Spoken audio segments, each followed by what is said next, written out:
Kecamatan 11, Kabupaten Pati dengan fasilitator Ibu Indrisa Putri dan Bapak Ahmad Fauzi sebagai pengajar praktek dan Ibu Faikotul Isnaini sebagai pengajar praktek. Pada kesempatan ini kami akan melakukan praktik coaching dengan alur tirta. Sebelumnya perkenalkan, saya Desi Nurul Rohmah sebagai observer dan rekan saya Bu Sri Muryani sebagai coach dan rekan saya Nurida Yulina Feati sebagai coach. Baiklah, marilah kita mulai praktik coaching hari ini.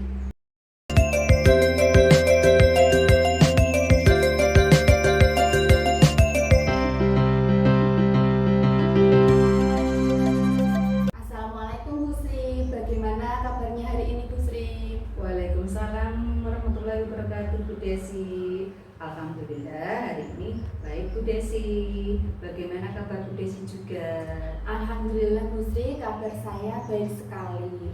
Jadi hari ini Bu, kita akan berbincang-bincang ya Bu terkait dengan Ibu akan melaksanakan proses coaching. Iya Bu. Jadi saya sebagai observer, saya ingin berdiskusikan beberapa hal ya Bu. Iya Bu. Yang pertama, saya akan menyampaikan rubrik penilaian yang akan saya gunakan terhadap praktik coaching Ibu ya. Iya Bu. Yaitu yang pertama tercapainya alur tirta, kemudian yang kedua adanya kompetensi coach, yaitu present, mendengarkan aktif, dan menggali pertanyaan bobot dari Ibu. Jadi seperti itu ya Bu. Baik Bu. Dan juga saya akan melihat apakah prinsip coaching itu sudah berjalan baik atau belum. Jadi prinsip coaching itu yang pertama kemitraan, yang kedua proses kreatif, yang ketiga memaksimalkan potensi. Iya Bu. Berikutnya ya Bu, sebelum Ibu melanjutkan kegiatan coaching, saya masih ada beberapa pertanyaan ya Bu. Pertanyaan yang pertama, kira-kira kompetensi apa yang ingin Ibu kembangkan pada saat Ibu melakukan proses coaching nantinya? Baik Bu, kompetensi yang akan saya kembangkan nanti dalam kegiatan coaching itu ada 3 Bu Desi. Yang pertama, kehadiran penuh atau presence. Yang kedua, memberikan pertanyaan berbobot. Kemudian yang ketiga, mendengarkan aktif. Jadi ada 3 kompetensi yang nantinya akan saya kembangkan Bu Desi. Oke Bu Sri, jadi ada 3 kompetensinya ya Bu yang akan Ibu kembangkan. Iya. Kalau boleh saya tahu ya Bu, dari ketiga kompetensi yang Ibu sebutkan tadi, kira-kira yang mana sih kompetensi yang lebih spesifik yang ingin Ibu observasi? Baik Bu, dari ketiga kompetensi tadi yang menurut saya yang akan saya kembangkan secara spesifik, yang pertama itu saya akan mengajukan pertanyaan-pertanyaan berbobot. Kemudian yang kedua, saya akan mendengarkan secara aktif Bu Desi, seperti itu. Baik Bu, jadi untuk lebih spesifiknya Ibu ingin 2 kompetensi yang dikembangkan begitu ya Bu? Ya Bu. Berikutnya terkait indikator, jadi pada saat coaching indikator yang seperti apa Bu yang Ibu harapkan nanti? Indikator yang saya harapkan adalah saya dapat mengekspor ide-ide atau gagasan-gagasan untuk dapat memecahkan masalahnya sendiri Bu. Oh baik Bu, ini kita sudah di ujung sesi ya Bu. Jadi nanti saya akan mengamati proses coaching Ibu. Tapi nanti setelah proses coaching selesai, nanti kita akan berbincang-bincang lagi ya Bu. Ya Bu Desi. Terima kasih Bu Sri. Wassalamualaikum warahmatullahi wabarakatuh. Waalaikumsalam warahmatullahi wabarakatuh.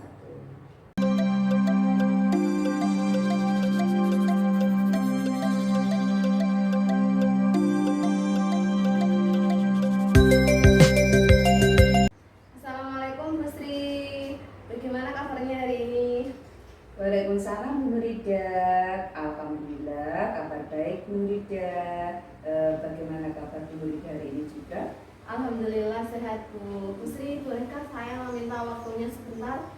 Saya ingin sharing Bu apa yang saya rasakan akhir-akhir ini di kelas saya Bu. Oh iya, silakan Bu Nurida. Apa yang mau diceritakan? Ada apa di kelas Ibu? Begini Bu, akhir-akhir ini saya itu merasa kecewa Bu dengan murid-murid di kelas 3 yang saya ajar. Mereka itu kurang antusias dalam menerima pembelajaran dari saya Bu. Selain itu juga murid-murid saya itu mengerjakan tugasnya hanya 50% saja Bu yang mengerjakan tugas, yang lainnya itu nampaknya asal-asalan seperti itu Bu. Jadi menurut Bu Nurida, kira-kira apa yang Ibu harapkan dari obrolan kita hari ini, Bu? Iya Bu, saya mengharapkan solusi Bu atau titik temu dari permasalahan yang saya hadapi, yaitu nanti bagaimana meningkatkan antusiasme murid-murid saya Bu di kelas. Menurut Bu Nurida, hal apa saja yang membuat murid-murid Ibu kurang antusias dalam pembelajaran bersama Ibu akhir-akhir ini? Coba ceritakan bagaimana proses pembelajaran yang telah Ibu lakukan. Oke Bu, kalau saya ingat-ingat ya Bu, hal yang menyebabkan murid-murid saya kurang antusias itu yang pertama, pembelajaran yang saya lakukan sepertinya monoton Bu, yaitu saya tuh terlalu dominan berbicara di depan, jadinya murid-murid saya itu kurang semangat seperti itu. Yang kedua, saya jarang memberikan media yang menarik Bu, yang dapat membuat murid saya itu merespon dengan baik atau aktif dalam pembelajaran saya. Begitu ya Bu. Kira-kira apa saja yang dapat membuat murid termotivasi atau antusias dalam pembelajaran Ibu selanjutnya? Iya Bu, menurut saya murid-murid pasti menginginkan suasana pembelajaran yang menyenangkan ya Bu, tidak monoton, kemudian tidak membosankan, agar memotivasi semangat belajar murid saya Bu. Wah, saya sependapat dengan Bu Nurida. Memang kelas yang menarik juga sangat berpengaruh terhadap motivasi murid. Lalu menurut pendapat Ibu, apalagi yang bisa membuat murid-murid Ibu senang dan aktif pada penyampaian motivasi pembelajaran Bu? Yang menurut saya mungkin dengan pembelajaran yang berpusat pada murid Bu, yaitu juga bisa memberikan ice breaking, kemudian ataupun game supaya pembelajarannya itu lebih menarik. Lalu Bu, mengenai tugas yang diberikan kepada murid-murid Ibu, apakah penyebabnya sehingga murid kurang antusias atau asal-asalan dalam mengerjakan tugas Bu? Iya Bu, kemungkinan tugas yang saya berikan itu terlalu banyak ya Bu ya, karena saya mengajar di kelas 3, jadi mereka itu merasa tugasnya terlalu banyak dan tugas itu berisi banyak pertanyaan tanpa saya memberikan sumber belajar yang beragam Bu. Begitu. Kalau boleh tahu, Ibu menggunakan sumber belajar apa di kelas Ibu? Saya biasanya menggunakan buku paket Bu, atau juga saya pinjam dari perpustakaan Bu. Adakah sumber belajar selain buku teks yang digunakan? Saya pikir banyak ya Bu ya, tapi sepertinya saya jarang menggunakan sumber belajar Bu, seperti video, YouTube, atau bisa juga menggunakan aplikasi yang sedang tren saat ini Bu, seperti TikTok ataupun di Reel IG. Nah, betul sekali Bu. Saya yakin sekali bila Ibu bisa menggunakan berbagai macam sumber belajar tadi, pasti akan membuat murid-murid antusias Bu dalam pembelajaran. Iya Bu. Jadi sekarang apa rencana Ibu untuk menyelesaikan permasalahan Ibu? Rencana saya ya Bu, yang pertama saya pastinya akan merancang pembelajaran yang menyenangkan dengan menggunakan sumber belajar yang beragam tadi, seperti video, YouTube, TikTok, atau juga meminta murid-murid saya mencari sumber belajar sendiri Bu dari Google. Kemudian yang kedua, saya akan memberikan tugas yang tidak terlalu banyak.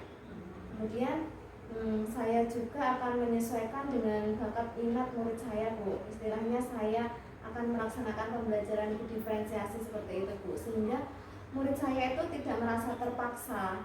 Mereka jadi senang mengerjakan tugasnya, misal menggunakan bentuk drama, puisi, ataupun yang lainnya Bu. Ide yang bagus itu Bu. Kira-kira hambatan atau kendala apa yang mungkin akan Ibu temui dan apa yang dapat Ibu lakukan untuk meminimalisir kendala tersebut Bu Nurida? Iya Bu, kemungkinan kalau kendala itu saya kendala wifi Bu yang kurang bagus di kelas saya, karena kelas saya kan letaknya jauh dari kantor, serta jumlah laptop di SD saya Bu itu sedikit ya, jadi tidak mencukupi jika siswa saya minta mencari sumber belajar sendiri-sendiri. Mungkin nanti saya akan beralih menggunakan hotspot Bu, hotspot dari HP kalau sinyalnya itu jelek. dan melakukan pembelajaran berkelompok dengan menggunakan media seperti itu. Baiklah, bagus sekali rencana Ibu. Mudah-mudahan berhasil ya Bu. Kira-kira ada hal lain yang lagi yang apa sudah cukup? Mungkin saya juga akan selalu mengingatkan kembali Bu tentang keyakinan kaum yang sudah disepakati, yaitu tentang kedisiplinan waktu Bu, atau mengerjakan tugas dengan baik. Ya betul Bu. Memang anak-anak itu perlu untuk selalu diingatkan tentang keyakinan kelas agar mereka senantiasa ingat dan tidak melakukan pelanggaran terhadap keyakinan tersebut. Rencananya kapan akan Ibu mulai ini? Dan kira-kira apa dapat terlihat hasilnya setelah beberapa hari ini?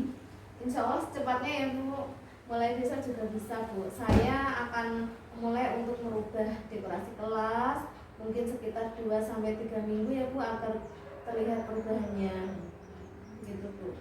Selanjutnya apa komitmen Ibu terhadap rencana yang sudah Ibu buat?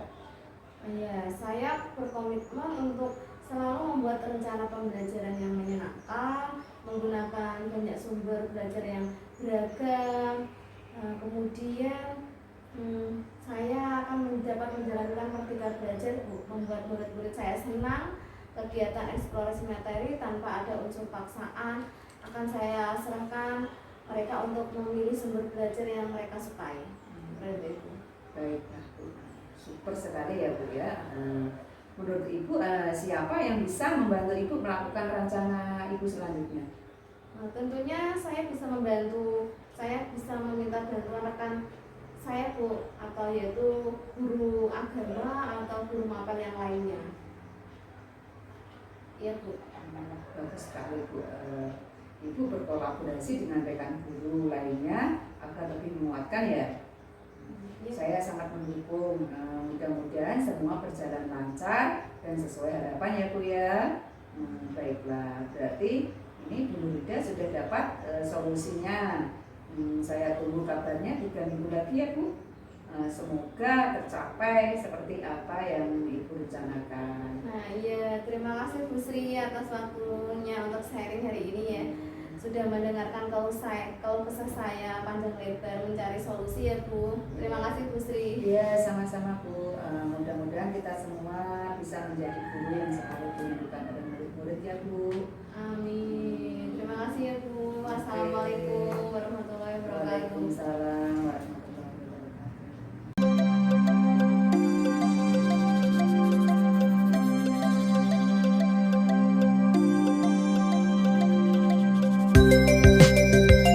Assalamualaikum warahmatullahi wabarakatuh.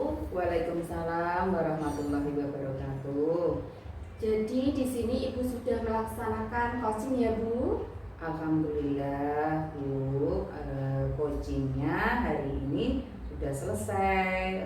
Saya sudah melaksanakan kegiatan coaching dengan teman saya Bu Desi. Alhamdulillah Bu. Jadi Ibu sudah melaksanakan coaching hari ini. Ada beberapa pertanyaan yang ingin saya tanyakan kepada Ibu. Ini merupakan pembicaraan pasca observasi setelah Ibu melakukan coaching. Pertanyaan yang pertama, bagaimana Ibu menilai performa Ibu tadi terkait dengan kompetensi coaching setelah Ibu melakukan proses coaching Bu? Setelah saya melaksanakan proses coaching tadi, saya menilai diri saya sendiri. Menurut pendapat saya nih Bu, saya merasa sudah melaksanakan kegiatan coaching berdasarkan alur Tirta tadi. Saya mulai menanyakan tujuan, kemudian mengidentifikasi masalah, kemudian yang ketiga juga rencana aksi, dan yang terakhir tanggung jawab. Seperti itu Bu Desi. Jadi menurut Ibu, Ibu sudah melakukan coaching sesuai dengan alur cerita ya Bu? Iya Bu Desi. Bolehkah saya menyampaikan sedikit tentang pengamatan saya terhadap proses coaching Ibu? Ya, Bu. Dari pengamatan saya, proses coaching berjalan dengan lancar antara Ibu dengan coachee. Kemudian alur Tirta sudah berjalan sesuai dengan alurnya. Ibu juga sudah menggali coachee dengan pertanyaan-pertanyaan yang berbobot. Dan juga saya lihat coachee juga merespon. Saya juga melihat prinsip coaching sudah ada. Jadi alhamdulillah ya Bu, menurut pengamatan saya ini sudah berjalan dengan bagus, dengan lancar, sesuai dengan alur tirta dan sesuai dengan proses coaching yang ada. Alhamdulillah ya Bu, setelah Bu Sri mendengar hasil pengamatan saya, bagaimana menurut Bu Sri? Setelah mendengar pemaparan dari Ibu tentang pengamatan proses coaching yang saya lakukan, Bu, jujur saya senang sekali, Bu. Ternyata apa yang saya lakukan sudah sesuai dengan alur tirta. Tapi saya merasa ada kekurangan atau mungkin kurang latihan lagi supaya nantinya kita lebih terbiasa untuk melaksanakan proses coaching dengan rekan yang lainnya. Mungkin seperti itu Bu Desi. Ini kan sudah selesai proses coachingnya. Kemudian adakah rencana tindak lanjut Ibu untuk kedepannya gitu? Rencana tindak lanjut saya pasti ada Bu Desi, yaitu kedepannya saya akan terus berlatih melaksanakan proses coaching supaya saya terbiasa menggali ekspor ide-ide dari si coach supaya coach tersebut dapat menyelesaikan masalah yang dihadapinya. Kemudian yang kedua, saya harus memberikan pertanyaan-pertanyaan berbobot terhadap coach sehingga memaksa mereka mengekspor kemampuan mereka Bu Desi. Oh, jadi seperti itu rencana tindak lanjut Ibu. Ibu akan berlatih agar nantinya lancar dan lihai dalam menguji rekan-rekan sejawat yang lain ya Bu. Bagus sekali Bu Sri, semoga praktik coaching tadi dapat memberikan manfaat.